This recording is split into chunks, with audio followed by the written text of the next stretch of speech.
I've never met a resistance fighter before. So the other story in Star Wars that doesn't involve Star Wars Theory crying about Luke Skywalker and Pablo Hidalgo laughing at him involves this romance that was removed from The Force Awakens between Rey and Finn.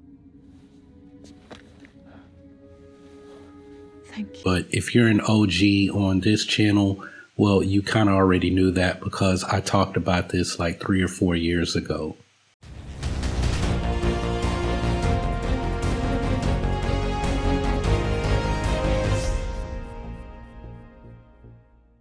What's up, Acolyte Squad? My name is Prince, and I'm an urban acolyte. First off, I want to kick this off and say Happy New Year to you guys, and Star Wars Theory still doesn't understand Star Wars.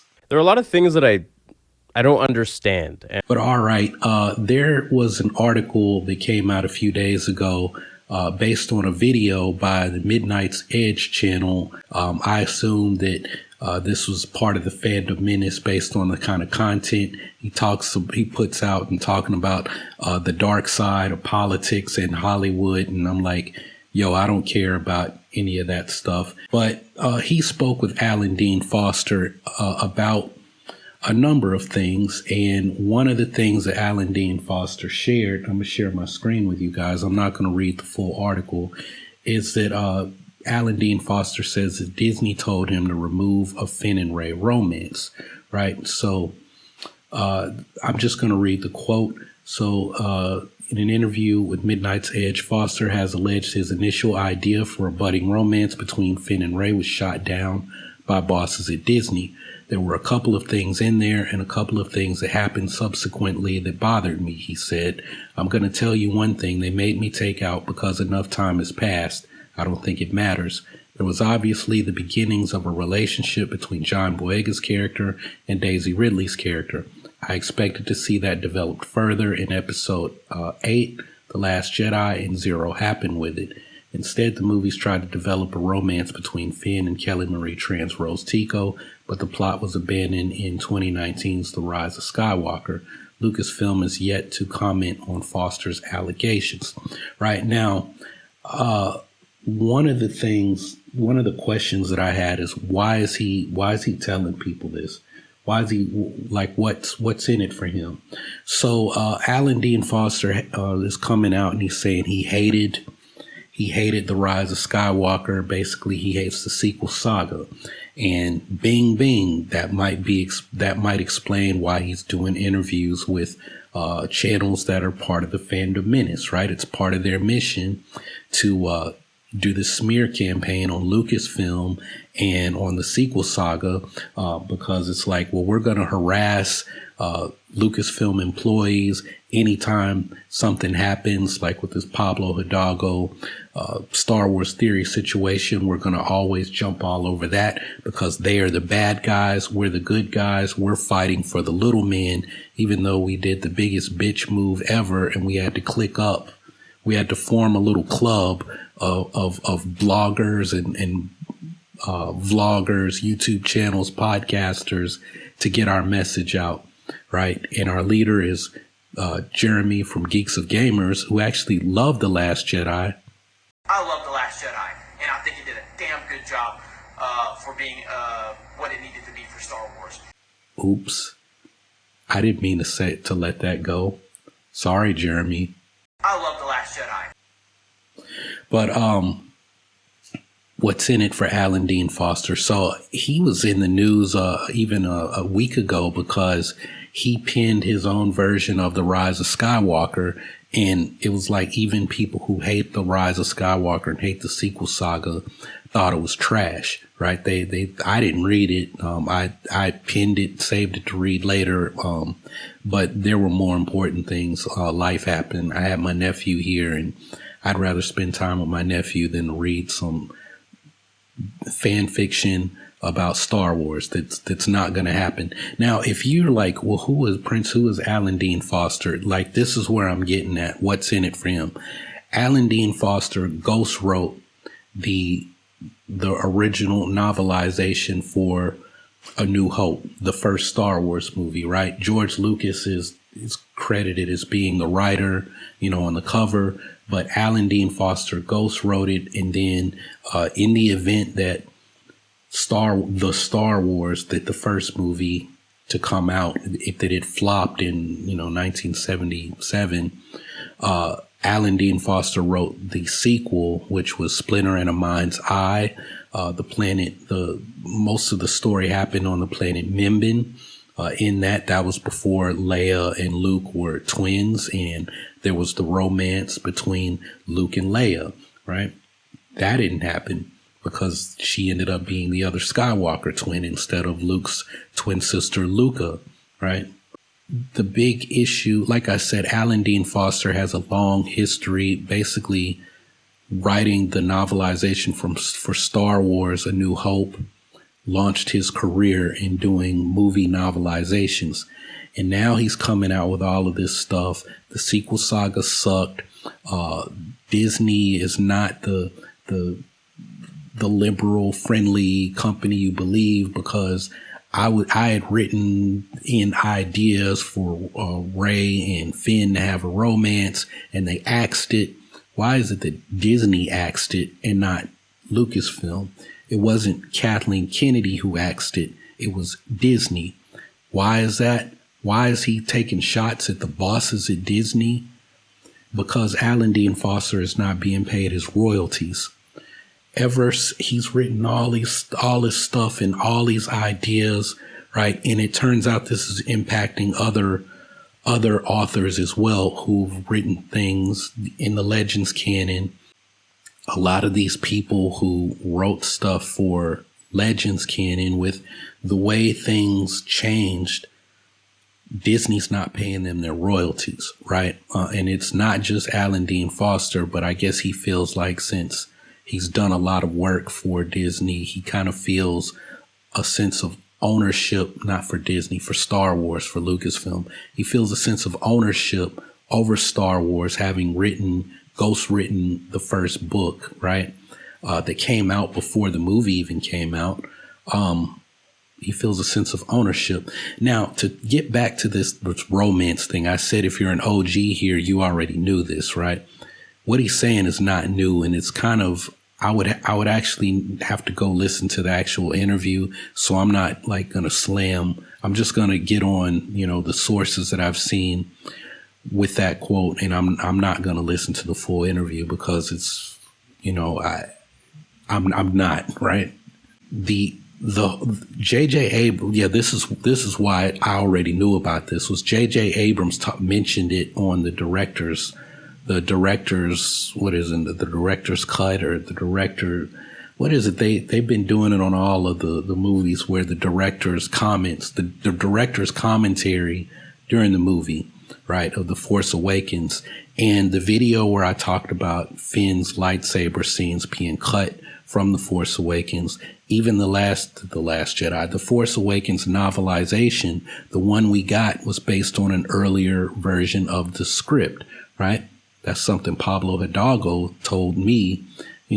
It's funny, man. Pablo Hidalgo's evil. Pablo Hidalgo does this. He punches down the fans. He attacks fans, but nobody gives Pablo Hidalgo credit when he actually reaches out and helps us here on YouTube. Because we don't work at Lucasfilm. We don't know anything. We're just like you guys, except we're here on YouTube. I'm not close to Lucasfilm. I'm Star Wars. I comment on their stuff, right? So somebody else said that, but I don't know, for some reason, his under 30 fans, right? I'm gonna give y'all a confession real quick.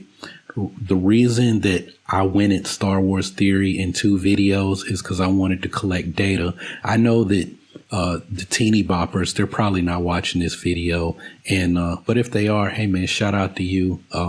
I'm glad you're trying to educate yourself and listen to somebody who's mature when it comes to these things, right? And also shout out to everybody who said they unsubscribed, but they're still watching my videos. I'm just paying attention to data, right? And so I wanted to know who, if I go with this guy, who's gonna come to his defense, and it allowed me to see that People who like that channel are not, that's not the audience that I'm trying to go after. So all this clout chasing and, oh, you salty, you jealous. How am I going to be jealous if my audience is primarily over 35, right? But you can't see my numbers, so you don't know that, right?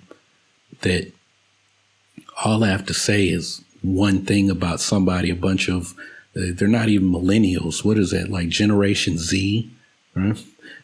Generation Z kids, you know, can't resist not clicking on a video, so they boost my click-through rate.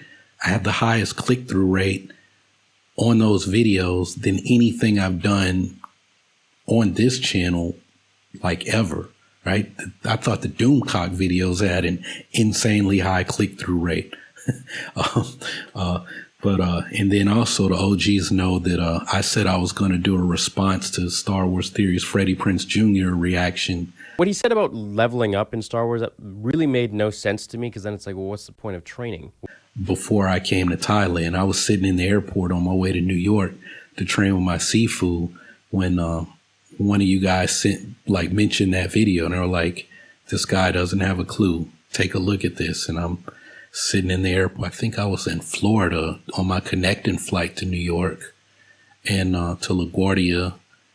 Yeah, I was in Jacksonville because I was there for like 3-4 hour layover. But anyway, I'm going to come back to that because I actually am going to react to his reaction and show you exactly why this dude doesn't know Star Wars, right? There are a lot of things that I don't understand. I don't understand. But getting back to this romance, what Alan Dean Foster's really talking about is he was working on the novelization to that earlier version of the script when, yes, there was kind of a teased romance between Rey and Finn. But what would happen when, you know, Rey is enamored with Finn when I've never met a resistance fighter. I've never met a resistance fighter before.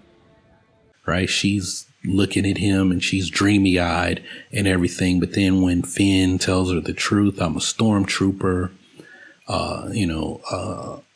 actually, I don't know how that went down in the earlier version of the script, because we know that, and I talked about it, like I said, in the video.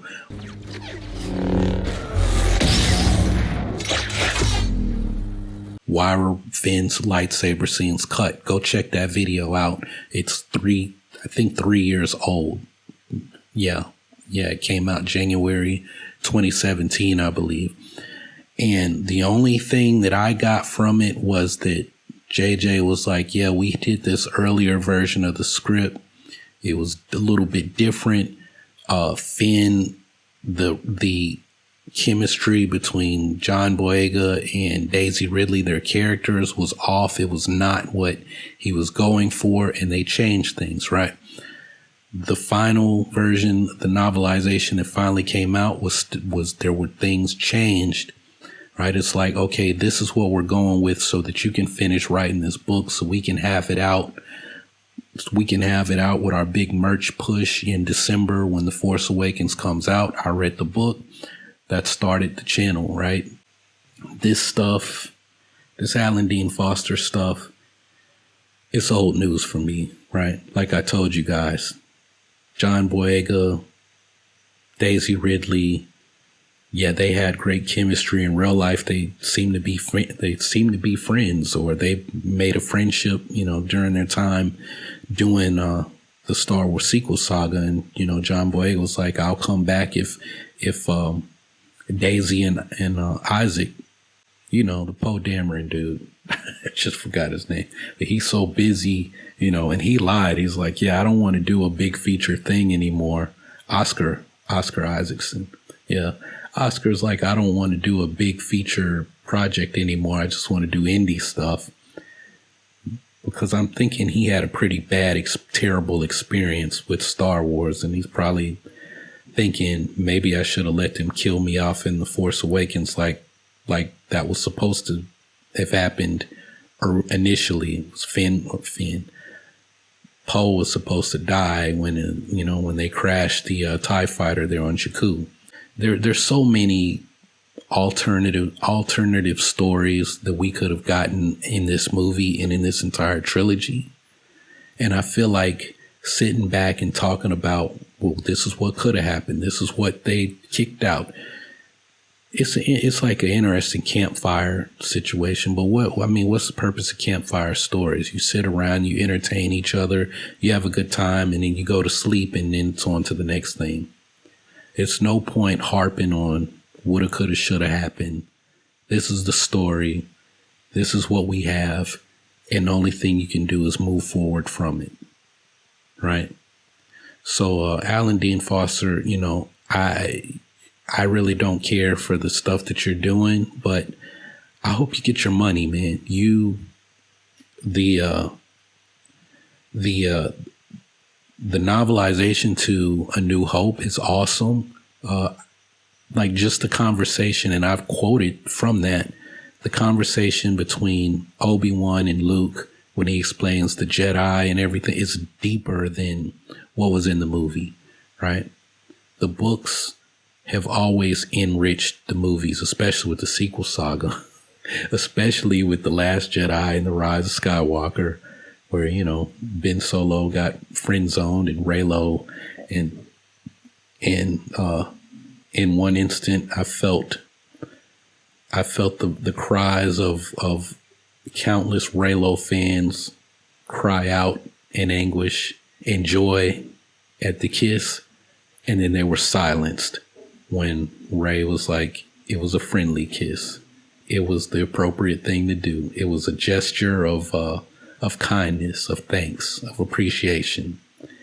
And that was all there was. And that was the end of Reylo. And Reylo fans are still angry about it. Hashtag Ben deserved better. So, yeah. Rey and Finn, could they have been a thing? That could happen, still happen. But Disney shutting down the budding romance, no. I don't think he's telling the truth. I don't think he's honest.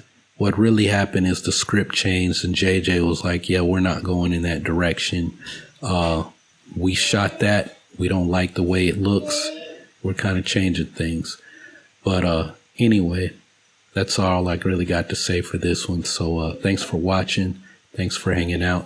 Y'all keep on breathing, and I'll see you on the next video.